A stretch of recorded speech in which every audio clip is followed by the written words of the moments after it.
Wah, ini relawan solidaritas merah putih itu maliane, maliane. Perubahannya relawannya Pak Jokowi itu.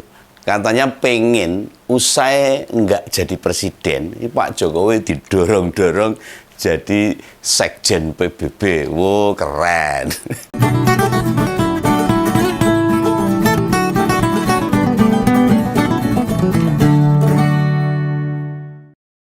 Itu yang bicara Sylvester sebagai ketua Solmed. Oh, tak kira Solmed itu nama Ustadz Kondrang yang kayaknya ngedap-edap itu, alias gegirisi itu. Jebel Solmed itu solidaritas merah putih. Ini kok malah bablas kemana-mana. Om Begawan jadi bingung sendiri no. Ngelihat para pendukung Pak Jokowi seperti kendaraan tanpa rem, gaspol remblong gitu. Ya kemana-mana pakai gas tapi remnya ora tahu dinggo, ora nabrak bu, ora mandek gitu. Lah mendengar harapan mereka, nek Pak Jokowi bisa jadi sekjen PBB. Ini rumongso saya, anggapan saya ini. Lah Pak dunia itu punya Pak Jokowi. Ya, mau apapun bisa. Oh, semuanya bisa diatur. Tapi kok nanti dulu. Oh Jojo yang dimaksud sekjen PBB itu sekjen Partai Bulan Bintang. Punyanya Pak Yusril itu. Nek ngono ngari nembung Pak Yusril Isa Mahendra genah langsung dapat cegemek dapat jadi ketua umum. Tapi kan karepe maksudnya para relawan itu sekjen sekretaris jenderal PBB, yaitu Persatuan Bangsa-Bangsa. Itu loh, perkumpulan negara-negara sak dunia. Ya itulah yang kita semua dengar. Mau lepas jabatan,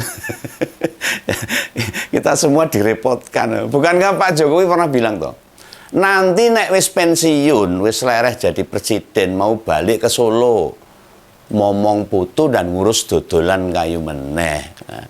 Ya sudah ada yang nawari masuk partai seperti PAN. Pak Zulas kayak ngebet banget tuh Pak Jokowi gabung ini.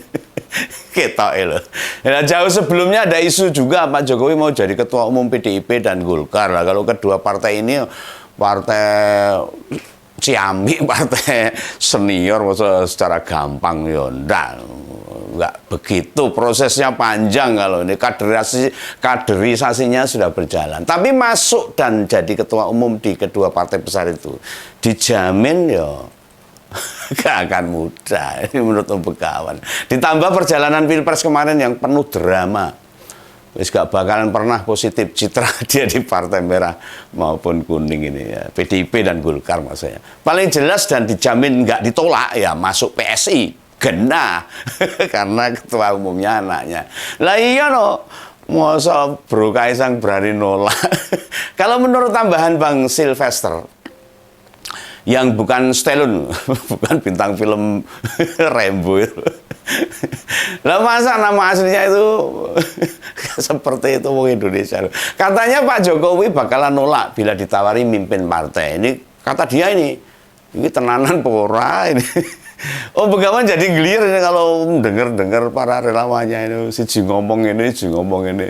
Lagi-lagi info tentang Pak Jokowi kayak ngobok-bok genangan air meneh. Sehingga buket atau keruh dan nggak tahu mana yang benar, mana yang salah. Karena kabarnya ya sorenya segenah.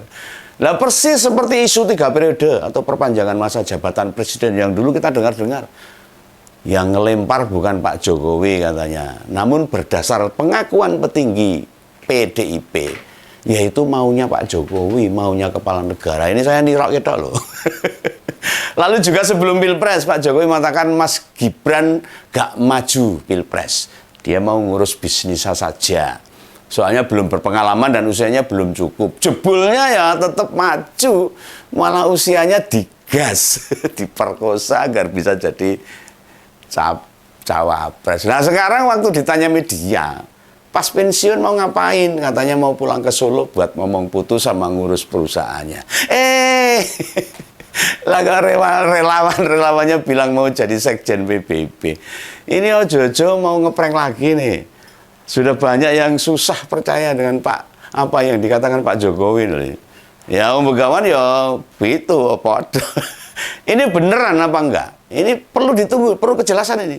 Soalnya yang selalu esok dele sore tempe, benginya tempe tahu goreng sisan mah repot. Nggak bakalan percaya. Nah gimana ya? Sebagai kepala negara, presiden, bahaya juga nih apa yang dibicarakan, apa yang dingendikake itu susah dipegang. Itu fakta kok.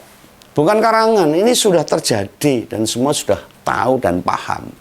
Bagaimana omongannya Pak Jokowi itu susah dipercaya sekarang. Dipegang angin. Mesti putra sulungnya terpilih wapres 5 bulan sebelum serah terima jabatan. Hubungan Pak Jokowi sama Pak Prabowo justru malah merenggang ketoke itu. Tapi kalau dilihat kasat mata ya Dan jika ada kerenggangan antara presiden yang masih menjabat dengan penggantinya, yang jadi korban genah kita semua.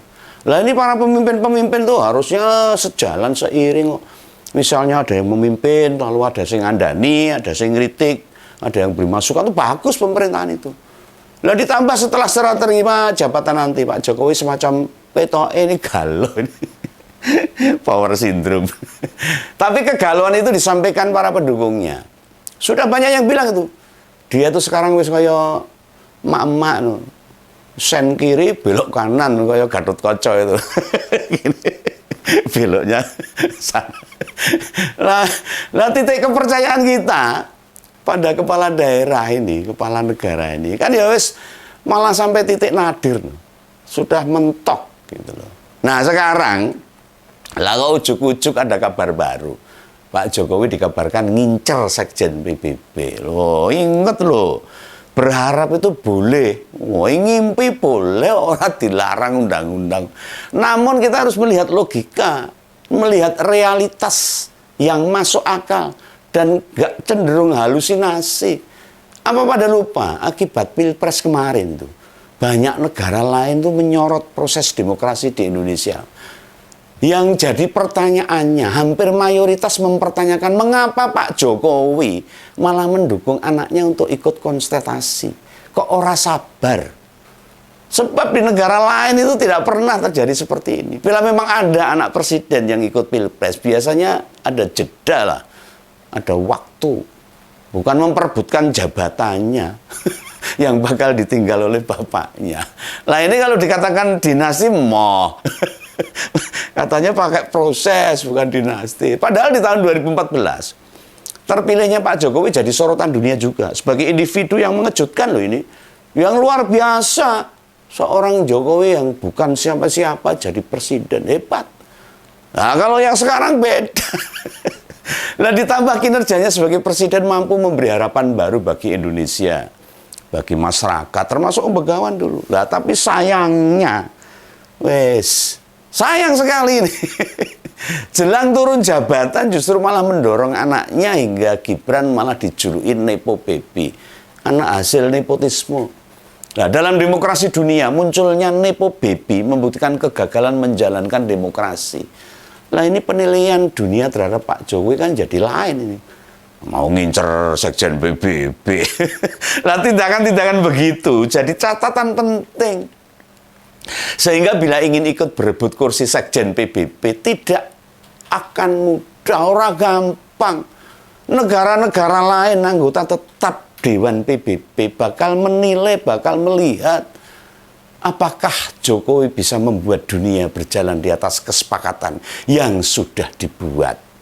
Lah jika track rekodnya aja atau rekam jejak Pak Jokowi di Indonesia saja jadi catatan, bagaimana bisa memperebutkan jabatan di level dunia?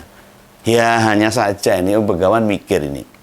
Yang ginian apa juga masih dipertimbangkan sama pendukung mereka. Ingat loh, soal ini dibahas bukan dilandasi kebencian. Begawan tidak benci, tapi didasari oleh nalar, logika, realitas yang ada. Siapa sih rakyat yang nggak bangga? Oh, Begawan bangga nona mantan presiden jadi sekjen PBB. Wow, keren, hebat. Hanya saja kita mesti realistis, memperhitungkan negara lain yang punya hak pilih. Ingat loh. Cara memilihnya juga bukan kayak model Pilpres kemarin loh. Bisa ngakali KPU, bisa ngakali MK dan sebagainya. PBB punya sistem sendiri. Jadi gak kepilih, ya biasa aja. Gak ada yang mutung. Jangan model netizen plus kos 62 yang mendaku-daku paling benar, paling suci, paling jago. Wah, nek ora dia geruduk akun PBB terus dihina-hina, dicaci maki, diteror, enggak seperti itu. Nah, ame menghina atau merendahkan. Nah, di sini nih. Di komentar konten ngompol aja nggak apa-apa. Kini wis biasa ngadepin haters yang logikanya buntu. Serang aku mikir.